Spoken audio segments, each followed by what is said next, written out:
할렐루야. 하나님 살아계십니다. 살아계신 그 하나님의 은혜와 평강과 축복이 우리 모두 가운데 풍성하게 되기를 주의 이름으로 축복합니다. 보고 싶었다고 얘기하는 분들이 여러 분 계셔서 마음의 위로를 얻었습니다. 늘 어디 먼데 가면 갔다 오면 혹시 책상 빼는 건 아닐까 하는 두려움이 늘 있는데 귀하게 여겨주시고 또 같이 기도해 주셔서 감사를 드립니다. 폴 호크라고 하는 임상심리학자가 쓴 책 가운데 왜 남과 자신을 비교하는가라고 하는 책이 있습니다. 그분이 그 책에서 뭐라고 얘기하냐면 현대인의 가장 근본적이고 원초적인 병이 있는데 그게 우울증하고 열등감이라는 거예요. 이 두 병은 치료가 불가능하죠. 왜냐하면 수술한다고 고쳐지는 것도 아니고 약을 먹는다고 고쳐지는 것도 아니고 또 하나 더 심각한 것은 자각 증상이 없다는 겁니다. 내가 이 병에 걸려 있는지를 모른다는 거죠. 그리고 그것 때문에 남을 괴롭히고 자기를 학대하고 결국은 이분의 표현에 의하면 정신적 만성 자살 상태라고 이야기한답니다. 그런데 우리가 한번 생각해 보면 오늘 왜 우리가 남과 비교하고 사는지 아마 이런 것 같이 생각이 되어집니다. 자신을 그대로 받아들여지지 않는 거죠. 있는 그대로 인정하지 못하고 비교해서 스스로 불행하게 비하하는 것을 보게 됩니다. 자기 존재를 상실해가는 우리의 모습, 어느 양의 투덜거림에서 찾아볼 수 있는데요. 비가 많이 오는 날 양이 우리가 잘 아는 것처럼 양의 털이 있잖아요. 그러니까 몸이 무거워졌어요. 그리고 비가 너무 많이 오니까 나무 밑에서 숨어서 오도 가도 못하는 신세가 돼가지고 하나님을 향해서 원망합니다. 하나님, 날 왜 이렇게 지으셨어요? 이러는 거죠. 그죠? 그럴만 하잖아요. 나무 그늘을 벗어날 수도 없고 온 몸은 물에 젖어서 자기 몸보다 더 무거운 짐을 져야 되는 그런 그 양의 신세가 너무 처량해서 힘도 없습니다. 능력도 없습니다. 빠르지도 않습니다. 뭐 등등의 이야기로 발전해 갑니다. 그러나 하나님이 그에게 응답하십니다. 뭐라고 하시냐면 그래, 그럼 네가 어떻게 되었으면 좋겠느냐. 사자의 이빨을 너에게 주어서 남들을 잡아먹고 살래? 하고 물었습니다. 뭐라고 대답했을까요? 아니요, 그건 잘 어울리지 않습니다. 만약에 내가 해칠 능력이 있으면 남을 해치고 살아갈까 두렵습니다. 라고 대답하는 거죠. 또 하나님이 이야기하십니다. 그럼 뱀처럼 독을 넣어줄까? 이렇게 질문합니다. 양이 대답하죠. 아니요, 저는 남을 해치는 그런 모습이고 싶지 않습니다. 남을 해치는 일은 위험한 일입니다. 라고 이야기합니다.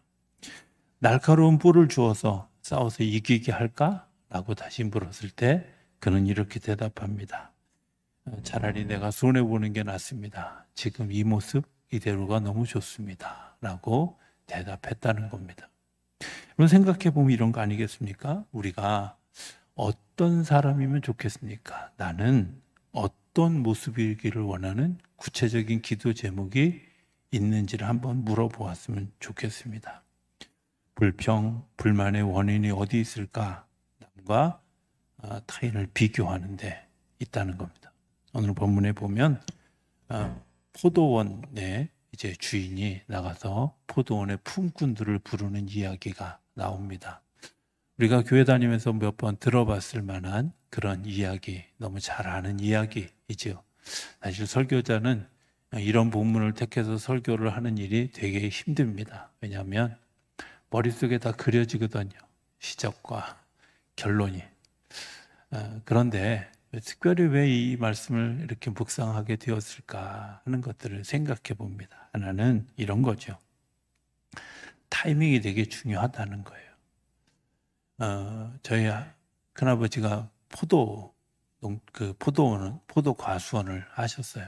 근데 이제 제가 늘 방학 끝에쯤에 가면 그 포도원에 이제 포도가 익어갈 즈음이 되는데 냄새가 아주 기가 막힙니다. 그런데 그 냄새가 아주 기가 막히는 그때에 중요한 게 있습니다. 사람들이 굉장히 바빠진다는 겁니다. 왜냐하면 포도원의 핵심은 포도가 얼마나 많은 햇빛을 받아서 그 당도를 가질 수 있느냐 하는 겁니다.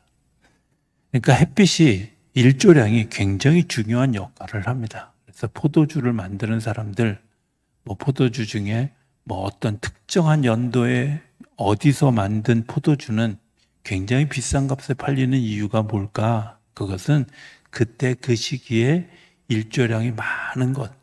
그래서 그때 만들어진 포도주는 다른 것과 다른 굉장히 특별한 맛이 있기 때문에 그렇다고 이야기하죠. 어찌됐든 이 일조량이 너무 중요한데 이스라엘에는 이 일조량 뒤에 오는 문제가 하나 있습니다. 이 문제가 뭐냐? 바로 우기가 시작된다는 겁니다. 겨울이 시작된다는 거죠. 그러니까 우리나라보다 이스라엘은 이 포도 농사의 마지막 결실을 거두는 이 시간이 굉장히 다급하고 급박한 시간이라는 겁니다. 아마 마태복음 20장에 나오는 이 이야기도 예수님의 심판의 때가, 예수님이 행하시는 일이 드러나는 마지막 때가 이렇게 임박해 있습니다 라는 것을 전제하고 예수님이 말씀해 주시는 것이죠. 그래서 주인이 나가서 이제 그 일을 할 사람들을 찾아다니는 겁니다. 왜냐하면 온 마을이 다 나서서 그 일을 해야 되고 온 사람들이 나서서 그 일을 해야 하기 때문에 일꾼 한 사람이 너무 바쁜 거죠. 그래서 새벽 첫 시간에도 나가고 우리나라 시간으로 얘기하면 아침 9시에도 나가고 정오에도 나가고 오후 3시에도 나가고 심지어 오후 5시에도 나가서 품꾼들을 이제 데리고 옵니다. 한 사람 한 사람들을 데려오면서 약속하죠. 뭐라고 약속하냐면 내가 내 포도원에 와서 일하라. 그럼 내가 하루 품삯인 한 데나리온을 너에게 주겠다. 약속하고 그들을 초청합니다. 그리고 그 일에 응답해서 이제 어찌됐든 포도원에 와서 일을 하게 됩니다. 1시간밖에 남지 않은 5시가 돼서 주인이 나갔습니다. 이야기합니다. 내 포도원에 들어가서 일하라. 어쩌면 주인은 1시간밖에 남지 않았다고 손을 털지 않았다는 겁니다. 포기하지 않았다는 겁니다. 이 1시간도 소중하게 여기고 남은 1시간을 포도원에 가서 일하라고 사람을 초청하는 거죠. 어쩌면 그 초청을 받은 사람은 포도원에 자기 일거리가 없어서 이제 하루 종일 오늘 공쳤다 이렇게 생각하고 포기해버린 그런 일들을 아마 경험했을 거라고 생각이 되어집니다. 제가 양문교에 있을 때 구로동에 살 때 저희 집 근처에 이런 데가 있었습니다. 그 외국인 노동자들이 인력시장에 가까운 데 있었어요. 신방을 가거나 교회를 가는 길은 아니지만 신방을 가거나 혹은 특별한 일이 있어서 그쪽을 새벽 정도에 지나갈 때 또 때로는 낮에 지나갈 때 보면 그 인력시장에 많은 사람들이 있다가 이제 쭉 빠져나가고 12시가 넘고 오후가 되었는데도 여전히 그 자리를 떠나지 못하는, 그래서 거기서 무언가를 기다리는 그런 많은 사람들을 종종 보곤 했습니다. 그때마다 오늘 본문에 나오는 이야기를 생각하게 되죠. 남은 다 일하는데, 남들은 다 일터에 가는데 자기 혼자 외톨이처럼, 그렇게 이제 소외된 사람처럼, 능력 없는 사람처럼 세워져 있던 그 사람들이 과연 무엇을 바라고 있을까? 무엇을 기대하고 있을까? 무엇을 기다리고 있는 것일까? 하는 것을 생각해 보게 됩니다. 그들에게 아마 다른 생각은 없을 겁니다. 일할 수 있는 공간이 있다면, 일할 수 있는 그런 내가 타이밍이 주어진다면 얼마나 좋을까 하는 겁니다. 그런데 이 포도원 주인은 분명하게 사람들에게 이야기합니다. 내 포도원에 들어가서 일하라. 너도 일하라. 입니다. 너도 일하라. 어떤 면에서 생각해 보면 이 말은 굉장히 우리에게 복음과 같은 이야기라고 생각이 되어지죠. 너도 일하라. 아무것도 하지 않고 소일하는 사람들, 편해서 좋아? 그런 사람 없을 겁니다. 아마 쉬고 있는 시간에도 내가 무언가를 해야 되는데 하는 두려움과 염려가 그에게 있을 거라고 얘기합니다. 생각합니다. 그런데 하나님 우리에게 분명하게 이야기하시죠. 너도 일하라.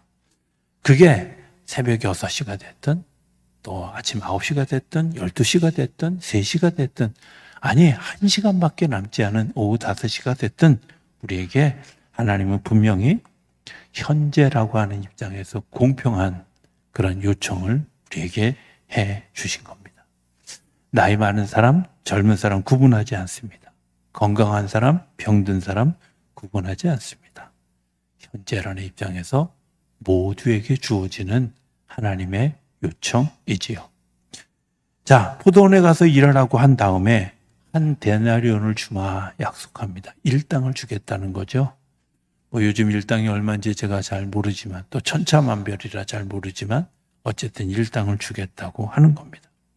그런데 그 시대의 원칙은 그 일당을 매일 저녁에 정산하며 주는 것이 원칙이었어요. 요즘처럼 며칠 꺾고 주고 한 달에 한 번씩 주고 이러지 않고 그냥 그날 그대로. 자, 그런데 5시에 온 사람부터 이제 일당을 지급하는데 한 데나리온을 주니까 새벽에 온 사람들이 야, 나는 그래도 2데나리온 혹은 5데나리온 정도를 주겠지 하고 기대했는데 똑같이 받게 되었습니다. 그래서 그것이 불평이 되고 원망이 되어졌다는 이야기죠. 우리 한번 생각해 봤으면 좋겠습니다. 아마 이런 생각을 해보면 좋을 것 같아요. 주님과 나와의 관계로 생각해 보면 이 일이 부당할까 하는 겁니다. 주인과 나와의 관계. 다른 사람과의 관계가 아니라 주님과 나와의 관계. 이 주인이 나를 불렀습니다. 부르면서 약속하셨습니다. 한 데나리온을 주겠다 하는 겁니다. 주인은 나를 초청하면서 분명히 약속했습니다. 한 데나리온을 주겠다. 저 사람이 뭘 하든 상관없이, 저 사람이 무엇을 했든 상관없이 나는 하나님께 부름을 받을 때 한 데나리온을 약속받았고 그것에 오케이해서 조약이 이루어졌고 그 협약대로 약속한 것을 주셨다는 겁니다. 주님은 늘 공평하고 정당합니다. 그런데 불평이 어디서 생길까? 비교하면서 생기기 시작했죠. 언약은 공평합니다. 그리고 그 약속을 지키는 일도 분명히 공평합니다. 남과의 문제가 아니라 나와 주님과의 문제에 있어서 주님은 한 번도 우리를 공평하게 대하지 않은 적이 없었다는 겁니다. 언약을 바꾸거나 약속을 뒤집거나 하는 일들을 한 번도 하지 않으셨다. 자, 그러면 두 번째는 나는 어느 잣대로 세상을 보고 어느 시각에서 내 자신을 평가하느냐 하는 겁니다. 나는 어느 시각으로 어느 잣대를 가지고 나를 보고 있느냐. 남과 비교해서 보면 그것이 과연 내 자신일까? 내 자신이 하나님에 대한 것이 커지고 극대화되어지는 것이 우리에게 복인데, 그리고 그것이 극대화되어져 다른 사람들과 관계되어질 때 우리는 나는 큰 존재가 되어지고 다른 사람과의 관계는 작아지는 존재가 되어지는데, 하나님과 나와의 관계 이전에 다른 사람과의 관계 때문에 작아지는 자신의 모습을 보게 한다는 겁니다. 세 번째는 기회는 공평하게 주어진다는 거죠. 너도 가서 똑같이 일하라. 현재라는 입장에서 공평하다는 겁니다. 우리가 잘 생각해 보면 아마 이런 일들이라고 생각이 되어집니다. 하나님이 나에게 기회를 주시고 그 기회를 따라 내가 일하게 하는. 요즘 즐겨 읽는 그런 책 한 권이 있습니다. 경영학을 연구한 경영학자의 책인데요. 이번에 책 가운데 이런 이야기들을 보게 됩니다. 예전에는 육체 노동자들, 그러니까 몸으로 일하는 노동자들, 그런데 그것을 이끌어가는 경영학 책이다 보니까 이제 지식 노동자들에 대한 이야기들을 하고 있는 겁니다. 그들에게 때로는 사람들이 영특함이나 굉장히 창조적 능력이나 이런 것들이 사람들에게 어필되어질 때가 많이 있는데, 진짜 경영학을 이루어가는 굉장히 중요한 철학은 그가 얼마나 거기에 많은 시간, 자기의 심혈을 기울여서 애쓰고 노력했느냐가 성과를 결정한다. 동의하죠? 처음에 몇 번은 그럴 수 있습니다. 영특함과 대단한 기발한 생각과 이런 것들이 어떤 효과를 거두는 것 같지만, 시간이 지나서 보면 내가 얼마나 많은 시간 그 일을 위해서 투자하고 얼마나 많은 시간 실패와 성공을 거듭했는지, 얼마나 그것 때문에 연구되어진지 따라서 사람의 열매를 가지게 된다는 겁니다. 하나님은 우리에게 분명하게 이야기합니다. 너도 가서 똑같이 일하라. 일할 기회를 주셨습니다.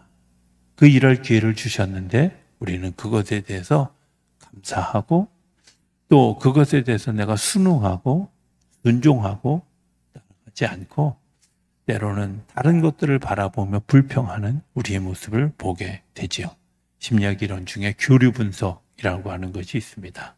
교류 분석이 뭐냐? 나에 대해서는 긍정적이고 남에 대해서는 부정적이고, 나는 뭐든지 잘해, 그런데 남들은 다 못해, 이렇게 생각하는 사람, 교만이라는 결과가 쫓아오게 되죠. 또 어떤 사람, 이런 사람들이 있습니다. 나는 너무 부족하고 아무것도 못하는데 남들은 다 잘해. 이런 사람들 어떤 사람일까요? 열등감이 있고 남의 떡만 커 보이고, 좀 더 나쁘게 얘기하면 구제하기 어려운 베네병신이죠. 세 번째 사람이 이런 겁니다. 나에 대해서도 부정적이고 남에 대해서도 부정적인 사람. 그 사람들은 어떤 사람일까요? 염세주의자들이죠. 망했어, 모든 게 끝이야 라고 생각하는 거죠. 반면에 나에 대해서도 긍정적이고 남에 대해서 긍정적인 사람, 이런 겁니다. 나 자신도 행복하고 다른 사람도 행복하게 하는 거죠. 남을 부러워하지 않고 더불어 행복해 할 줄 아는 겁니다. 주님이 우리에게 말씀하십니다. 내 것이나 가지고 가라. 내가 받은 것이 은혜라고 생각하지 않느냐 하는 거죠. 이런 이야기가 있습니다. 우스갯소리를 이렇게 하는 때가 있잖아요. 그 우스갯소리를 할 때 프랑스 사람은 그 우스갯소리를 남한테 이야기하면서 자기가 이야기하기 전에 먼저 웃는데요. 왜냐하면 자기 안에 영국 사람들은 좀 냉정해서 말을 다 하고 난 다음에 웃는데요.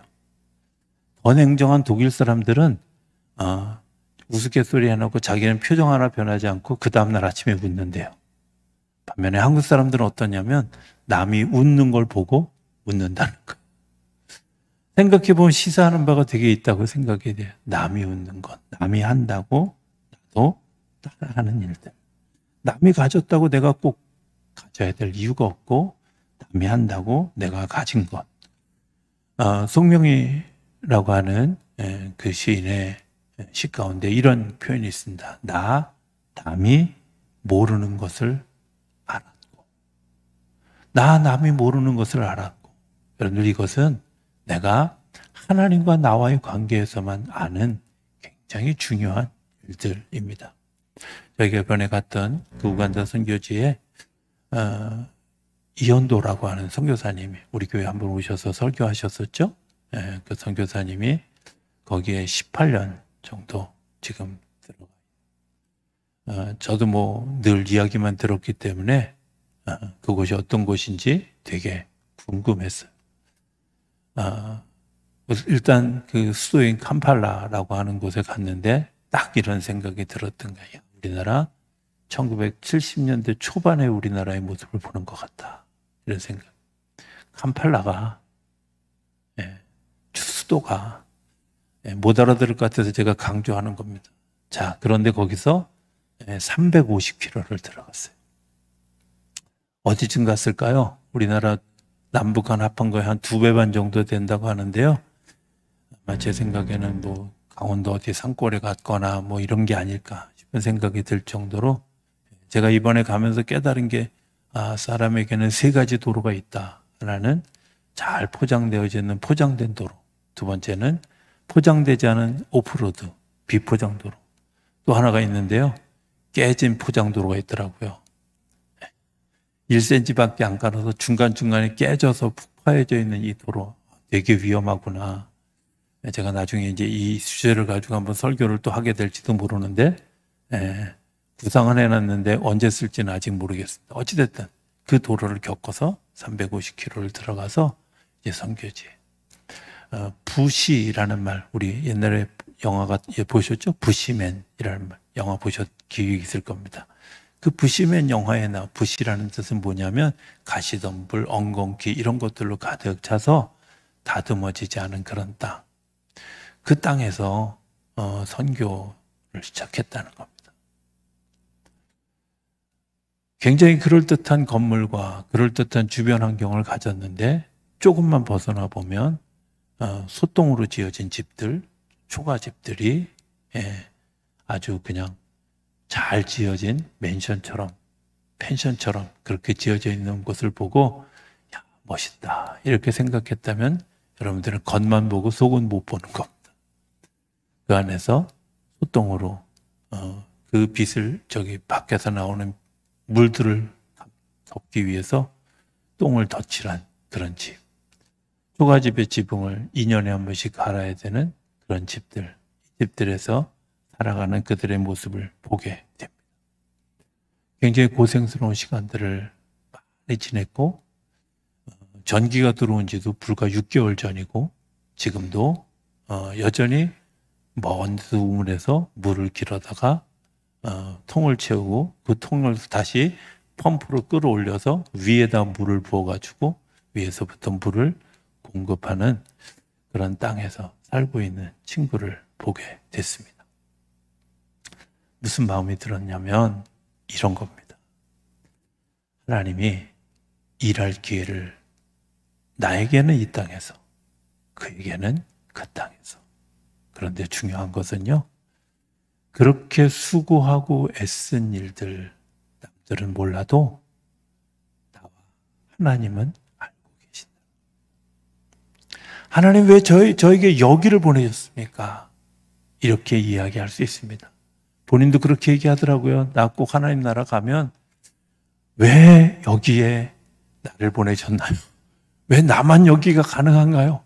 라고 물어보고 싶대요. 그래서 제가 웃으면서 속으로 그랬습니다. 좀 더 지나면 알아. 아직 시간이 안 지나서 모를 뿐이지 좀 더 지나면 알아. 왜냐하면 저도 그랬거든요. 서울에 살다가 횡성에 10년, 또 인천에서 7년을 지내면서 하나님 정말 아주 도시 중에 도시인 서울에서 살던 나를 굳이 이 횡성 땅에, 이 연천 땅에 나를 보내셔야 됩니까? 라고 질문했던 수없이 많은 날들이 있었습니다. 그런데요, 나만 아는 기쁨이 있어요. 남들은 전혀 모르는 나만 아는 기쁨. 어떤 사람, 내가 그곳에 대해서 변명하지 않고 불평하지 않고 원망하지 않고 그냥 그 자리를 믿음으로 묵묵히 지켰던 사람들이 누리는 나만 아는 즐거움이 있어요. 나만 아는 행복함이 있어요. 남들은 뭐라 할지라도, 남들은 어떻게 얘기한다 할지라도, 남들은 어떻게 판단한다 할지라도 절대 변하지 않는 중요한 것 하나, 그건 뭐예요? 나만 알고 있는 기쁨이 있다는 거예요. 충성한 사람, 믿음으로 그 길을 걸어간 사람, 그리고 믿음으로 그것을 견뎌낸 사람들이 누리는 기쁨이 있다는 겁니다. 행복은 양적인 것이 아닙니다. 질적인 것입니다. 은혜는 비교적인 것이 아니라 절대적인 것입니다. 오직 은혜로 오늘 내가 여기 있는 것을 기억해야 된다고 하는 겁니다. 하나님 우리가 기회를 잃어버려도 꾸짖지 않고 새로운 기회를 주십니다. 11시간 실패했지만 1시간의 성공을 통해서 우리에게 이야기합니다. 내 포도원에 가서 일하라. 우리의 능력을 중요하게 하는 것이 아니라 우리의 경력을 중요하게 여기는 게 아니라, 우리의 나이를 중요하게 여기는 게 아니라, 하나님께서는 우리에게 오늘도 길을 보장해 주시고 내 포도원에 가서 일하라 라고 이야기하는 거죠. 생각해보면 이런 거 아니겠습니까? 내가 일을 했으니까 돈을 받는 게 아니라 어쩌면 돈을 주시기 위해서 일을 시킨 것은 아닐까. 우리가 일을 해서 내가 얻어진 것이 아니라 어떻게 보면 하나님이 나에게 돈을 주시기 위해서, 물질을 주시기 위해서 일을 시킨 것은 아닐까. 1시간밖에 남지 않았는데 여기서 놀아야 되겠어?